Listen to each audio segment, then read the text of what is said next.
Well, hello, everybody, and welcome to today's edition of the Business Spotlight. I'm your host today, Todd Rodden. I'm a certified executive and business coach. I own Aspire Action Coach based here in the Dayton, Ohio area. If you're new to the Business Spotlight, we're thrilled to have you join us and encourage you to go ahead and hit that subscribe button so you'll receive future messages like you're going to receive here today from Warner. And that leads me into introducing our guest here today, who's Warner Moore. Warner is the really a very committed entrepreneur, especially in the tech space. So he's the founder of GammaForce IO. He's also the founder of Tech Community Coalition, which is really focused on supporting technology, in particular startups in the region and beyond. So, and he's got a lot more involvement in terms of supporting entrepreneurs on top of his business, which is really focused on providing world-class technology and cybersecurity support. So, Warner, we're thrilled to have you join us on the spotlight today. Again, maybe tell us a little bit more about your business and some of your entrepreneurial efforts and how you got started. My pleasure. I started my career in the leading edge of technology back in the olden days when the internet was young, and it really followed the evolution of technology. And that really led me to more entrepreneurial companies, companies that are driving change in industries. Software as a service companies. As it evolved, we quit calling them websites. At GammaForce, what we do is help tech and health tech companies with cybersecurity strategy. And we do that through fractional executive services, CISO, and Chief Information Security Officer, and help with execution, ongoing management of security programs, as well as cloud and security engineering. And really just mission focused, not only in GammaForce, where we're working to change cybersecurity to be more strategic and drive meaningful value, but also in the nonprofit I founded many years back, Tech Community Coalition, where our mission is to enable the tech and startup communities through charity and education. And I believe you also are a member of some other business accelerators and executive in residence at Ohio State. Can you tell us a little more about that too? Yeah, very active in the entrepreneurial ecosystem. I've had entrepreneur in residence roles working in the ecosystem. Really, I just look for opportunities to pay it forward, help entrepreneurs make an impact. And frequently that's through accelerators, incubators, and different programs and entities within the ecosystem. So maybe for a minute, take us with GammaForce IO, your own business.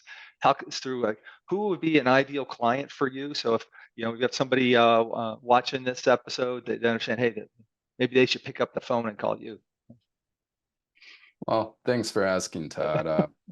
Really, it's companies, tech and health tech companies, but those who have a strong business driver to invest in cybersecurity. Frequently, it's easy for us and our companies to, well, get scared, or as we say in the security world, fear, uncertainty, doubt, worried about our assets being stolen, our businesses compromised. But really, it's the market. Are there, it does do our customers ask us to do things with security? Is it creating friction, or is it a driving requirement for the clients we work with? And then outside of that, it's risk. Often businesses with scale, even if they don't have either market or regulatory drivers, the risk that's introduced with scale can justify more investment in cybersecurity. But really, it's all about stepping back, thinking about our businesses and cybersecurity strategically, and aligning those things. And many cases, might not make sense to spend money on security. And that really ties back to our mission of helping cybersecurity be more strategic. But really, we work with tech and health tech companies. Good. All right. So talk us through, like, how did you get started founding the business? Right? I think you've been around for nearly 20 years. How did you make that leap into leading the business yourself? Uh, yeah, well, GammaForce, we're about to turn 6 in July. But throughout my career, I did consulting on the side in some capacities, which is that deeper or a longer timeline you see. And working with entrepreneurial organizations, really earlier in my career, my motivation was working with problem spaces that existed more with scale.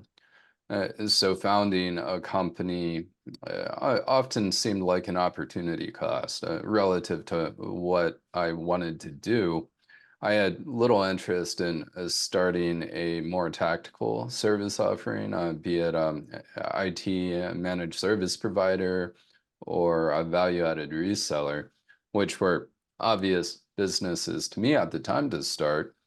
But at a certain point in my career, having helped build multiple business-to-business software as a service companies, well, things started repeating. It didn't feel like there was as much opportunity to learn along the journey. And at that point, it made sense to do something new, create something new, and no regrets. Enjoy the ups and downs. It's never easy, but enjoyed every step of the way.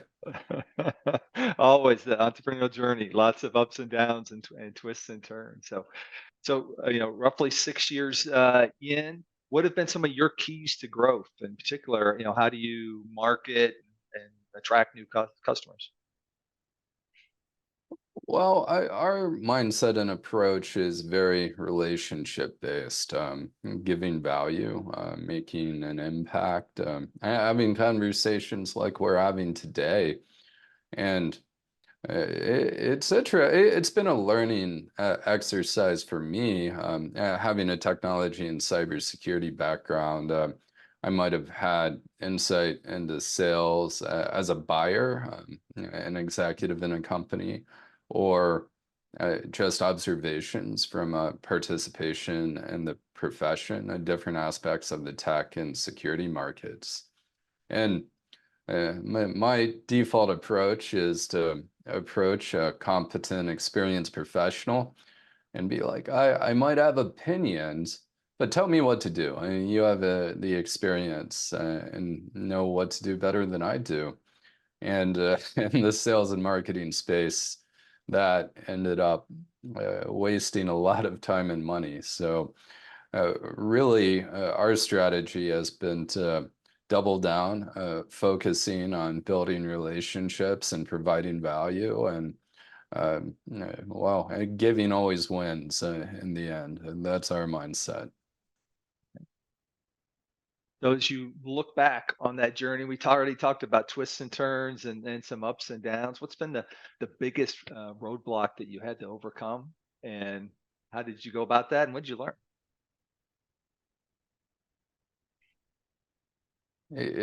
Those questions always make me pause as we're talking about how entrepreneurship is not a straight path, right? Right. And it's certainly not.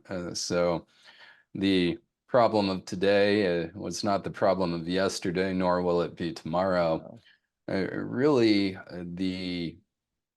I've been fortunate to be able to lean on my experience helping build and scale companies. So lots of operational experience and really been getting the right capabilities built in the company to empower the team as we grow. I'd say the bigger challenge has just been understanding sales and marketing well enough to establish a strategy that's aligned with their vision and values that will continue over time. And I have confidence in the strategy now, but it takes time. Really getting that in place, exercising the muscle, proving it out, and then scaling the team around it. That's a big focus right now. So you talked about, getting that, particularly that sales and marketing strategy to align around your values. That's very interesting. Talk us through how did you go about doing that and figuring that out? Well, I'll illustrate something that is common in my field, where marketing folks want to talk to pain, right? If a customer has pain, they might want to spend money to solve it. And a common pain to talk about in cybersecurity is breaches and stuff getting stolen. And in a lot of ways, it's the antithesis to how we operate. We're not letting fear drive our work. When we're thinking about cybersecurity strategy, we're thinking about business drivers, risks, how to build capabilities in the organization that actually drive value. And well, talking about being scared about somebody breaking into or stealing our things isn't the tone we want to set. In fact, it's the opposite tone. So really just stepping back, thinking about how we're talking about what we're doing, being thoughtful about it. And that's tying to our mission, but our values as well. That's interesting because it would seem like a natural, almost a trap to focus around selling the fear. That seems like the easier thing here. So that takes, it would seem, an element of discipline, right, as well. It does. Still have to pull things back every now and then. But I have confidence that we'll be able to continue exercising that muscle and really focus on, well, creating and building real things instead of just being scared about it. We've got enough of that. You mentioned your team, scaling the business, but also scaling your team as well. Maybe take a couple minutes, kind of talk about how your team is structured, some of the key roles and skill sets that you have. Well, no surprise, the strength in the team is around cybersecurity and technology, and that's really the approach we're taking to scaling the team as a whole. The areas where we hire first are those who provide value to our customers, and that's where most of the investment is going. So when it comes to administrative things, we have tech in our blood, so we automate a lot of administrative activities, be it invoicing, right? It's automated. And certainly have folks who monitor and make sure things go well, but really reduce a lot of that administrative work in the team. And then that which cannot be eliminated, we lean heavily on service providers and consultants and freelancers. So really the strategy for growing the team is all around those who provide the most value to our clients. So what have you found is keys in terms of attracting the right type of talent, right? Very competitive, that, strong technology talent is, hyper competitive, especially what I hear, those with cybersecurity skills. So how do you attract, those strong players and also retain them in a competitive space? Yeah, great question. Well, it's in my blood at this point. I've been hiring and building teams in that space for well over a decade, and to some extent, our competitive advantage, not every company can do that. And even if they can, does it make sense to hire half a dozen folks as full-time employees and build out a robust security organization? Frequently, it doesn't. And well, if you think about who our customers are, you ask the average business owner, they of course are going to talk about the folks who pay them. And I look at our customers as, of course, our clients, but also the team, and uh, building value with the team, for the team, and treating it as a relationship and not just a transaction. And folks want to work with the best, right? And they want to do things that are leading and defining in a profession. So having those opportunities. And well, we're just about to put a new benefit on our website, and we're a relatively small company. And the thing is, since the earliest days in the company, we talk to our team members. What do you want? What provides the most value to you personally? And we prioritize that. And at the time, healthcare was a priority for the team. And while retirement benefits were not, but as we built that out and the team grew, those preferences changed. And well, of course, we have the full gamut of a fairly typical, in fact, above average benefit package. But we also have a lot of intangible things too, where flex time, 100% remote team, and it's really focusing on making an impact in the work we do, and not treating the relationship we have with our team members transactionally. So again, it sounds like that whole spirit, like you have with attracting customers or providing value to them. Same thing with your employee base. Make sure you're providing that right value. And want them to not only come but also to stay as well. Absolutely. If we're treating our team as a cost, how can we minimize that cost? What's the cheapest we can get the work done for? Well, it's possible, and there are lots of ways to achieve that, but it devalues people in the process, and uh, people are our competitive advantage. And I think that's just as true, if not more true, in a technology organization where the bulk of the team are knowledge workers. Yeah. It's not just doing this transactional, tactical business operations thing.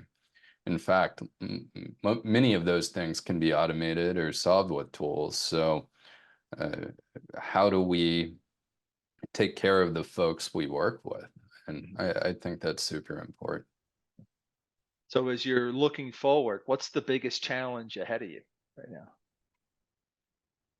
I, we're scrappy, and have done well at adjusting to shifting market conditions. And we've had a lot of those the past 6 years, pandemic, anyone. Um, I, I think really just staying true to mission and values as we scale over time will be a challenge. I know we'll be able to keep this going for a long time, but my mindset is not growth at all costs. And I anticipate inflection points in the future where we'll have to decide, do we want to keep on operating the way we operate now, or do we want to scale? And the question in that moment to me will be, can we, of course, change, we're always going to change is fine, but can we change, scale, and stay true to our mission, vision, and values? And if we can't, well, maybe we won't scale from that point. But the way I'm looking at it is that's a future problem, and we'll approach it when the time comes. So obviously in the marketplace, AI is, all the talk, but also a lot of change happening there as well. So how is AI impacting your business, and how are you leveraging it to improve your business or your value you provide to the customers? Yeah, well, being on the leading edge of tech, the words we use to talk about tech pros focused on data have changed, right? At one point, it was business intelligence, and then machine learning, AI, and we've been doing this stuff for a long time. Definitely 10 years with the more modern capabilities. But what we were able to build with generative AI just really made that tech accessible. It helped us think about how we can use it generally. And it's really evolved the conversation we're having across our businesses quickly. And I I see it as an opportunity to allow our teams to focus on the highest value work, focus on. And if we have things that can be made more efficient that are lower value activities and using modern technologies, game on. In cyber, there's a lot of conversations about the security implications of those tools. And in a lot of ways, it's the same old stuff we've been doing the whole time. Are we considering the things we want to protect the most and what we do with them? And uh, well, it could be a large language model, or it could be whether or not we leave a password written on a post-it note on our desk, but the principles are still the same. Internally, we have some R&D projects around it, some products we're building that provide value to our clients. They might not be anything we take to market, but that's a way we can enable the team to work with modern tools and innovate in their own talents, and then still provide more value to our client base. And modern tools such as generative AI are part of that. That's a interesting approach of viewing that R&D as, yeah, hey, that may be something we can take to market eventually, but also just that process is learning and development for your team, right? As by helping them grow their skill set and knowledge base. One of our company values, we're always learning and we put people first. So those things are very much aligned. All right.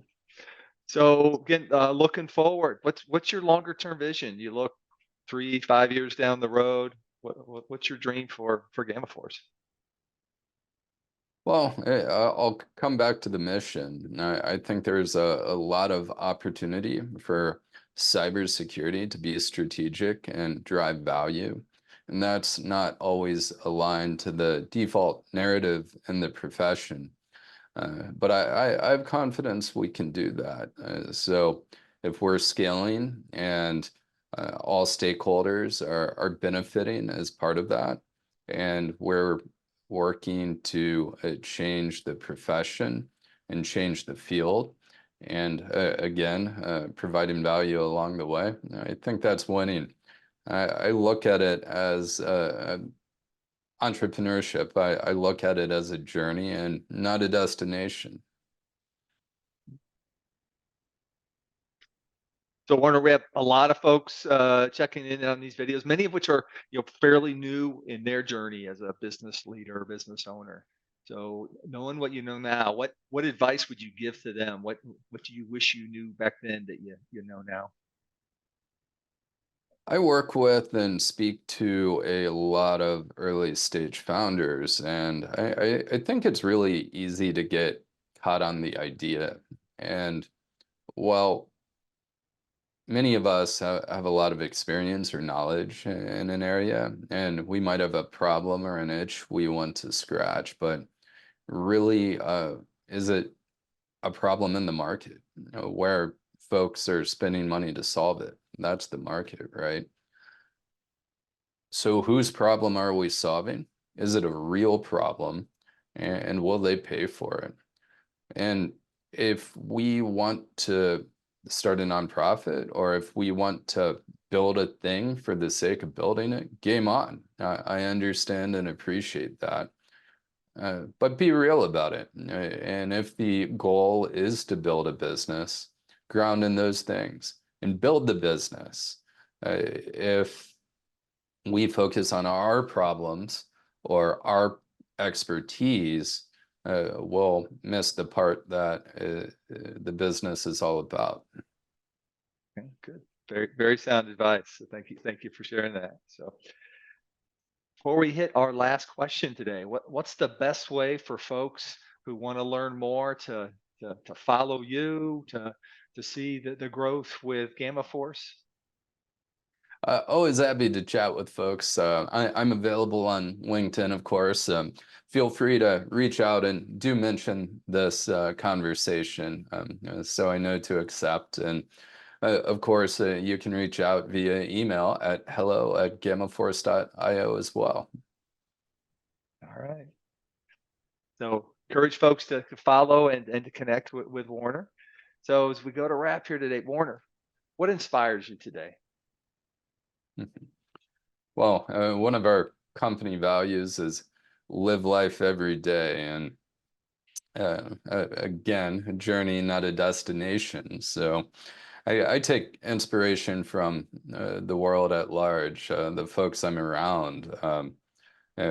Fortunate to be around smart folks who are making an impact, and folks who read and travel, and uh, exposure to different ideas and people and cultures is always an inspiration for me. All right. Well, again, thank you for sharing your story, your journey, and also just some of the advocacy you have, really helping support other entrepreneurs, in particular in the tech space as well. So your depth of expertise as a ripple effect, helping many others grow their business as well.